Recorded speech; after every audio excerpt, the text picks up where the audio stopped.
a imortalidade da alma, segundo uma obra que é A República, de Platão.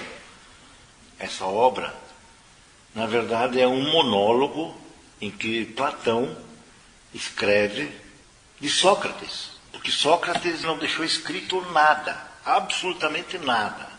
Na verdade, Platão escutava, anotava, alguma coisa ele dava da sua opinião, depois ele compilou, ele montou, ele fez essa obra, que é, digamos assim, obrigatória para quem estuda filosofia, A República. Então, ele coloca assim as ideias sobre a imortalidade da alma. Antigamente eles falavam em uma obra com vários livros, hoje a gente fala um livro com vários capítulos. Então nós vamos falar aqui sobre o Mênon, o Fédon e a própria República. Então ele coloca um resumo daquilo que mais ou menos Platão colocou sobre a questão da relação do ser humano encarnado com as entidades desencarnadas, que ele já naquela época lá, há 2.500, 3.000 anos antes de Cristo, ele já pregava a imortalidade da alma. Então, aqui a gente vai ler um pequeno texto muito interessante, que é: Platão foi discípulo de Sócrates e um dos mais importantes filósofos da Grécia Antiga. No período antropológico, iniciado a partir das ideias socráticas, Platão destacou-se por ter lançado a sua teoria idealista e por ter deixado escrita a maioria dos textos, ou dos comentários, dos diálogos, para hoje, sobre aquilo que Sócrates falava. O idealismo platônico consiste basicamente em uma distinção entre conhecimento sensível, que é aquele conhecimento inferior e enganoso, que seria obtido pelos sentidos do corpo. Então todos nós sabemos aqui que os nossos sentidos nos enganam. Os nossos sentidos nos pregam peças.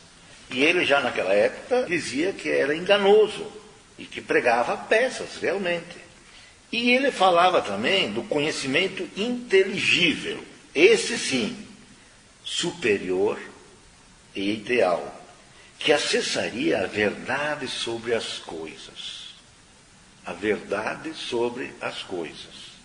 O conhecimento inteligível seria aquele que permite o nosso acesso ao ser e à essência de algo que seria imutável, ao contrário da aparência que pode nos enganar. Então ele coloca aqui que o conhecimento inteligível é aquele conhecimento que faz com que a gente tenha a sensibilidade suficiente de perceber aquilo que é imutável, aquilo que não pode nos enganar. Ele coloca ainda, o conhecimento inteligível estaria no mundo das ideias e das formas. Aqui que ele fala então, mundo das ideias e das formas seria o mundo da espiritualidade. Aqui então, ele coloca lá no Mênon, que é um dos livros da República, umas passagens fantásticas sobre a questão de que aqui seria uma cópia do mundo das ideias. Aqui, tudo que existe aqui de matéria seria exatamente a cópia do mundo espiritual. Então, por isso que ele fala o mundo das ideias e das formas. Tudo aquilo que existe aqui, todas as formas que existem aqui, no mundo material, são cópias das formas em que existe no mundo espiritual. Enquanto o conhecimento sensível estaria em nossa realidade material. E que a gente esqueceria, de certa forma, do conhecimento inteligível. O mundo das ideias ou das formas, que deve ser escrito com letra maiúscula, seria a realidade intelectual verdadeira e imutável, que pode ser acessada apenas por meio da capacidade racional do ser humano. Exatamente, quando se cria a capacidade racional, a gente deixa de lado tudo aquilo que às vezes os nossos sentidos podem nos enganar. E aí então é que a gente pode realmente entrar em contato com a questão da espiritualidade, com a questão do mundo das ideias, segundo ele. Nessa instância estariam as essências das coisas, os conceitos, as ideias fixas e imutáveis, que descrevem essencialmente cada ser ou objeto existente. Já o mundo sensível seria a realidade com a qual defrontamos em nosso mundo prático, em que experimentamos todo dia.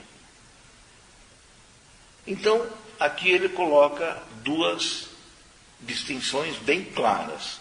O conhecimento sensível, que ele é inferior, ele é enganoso, que vem dos nossos sentidos.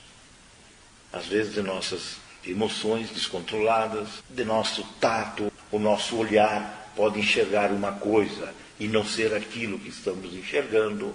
Agora, o conhecimento inteligível já é diferente. Ele é totalmente diferente. É ali que é criado, então, o mundo das ideias e das formas, que seria o mundo verdadeiro. O mundo no qual todos nós, encarnados, um dia vamos para lá e depois vamos voltar para cá novamente.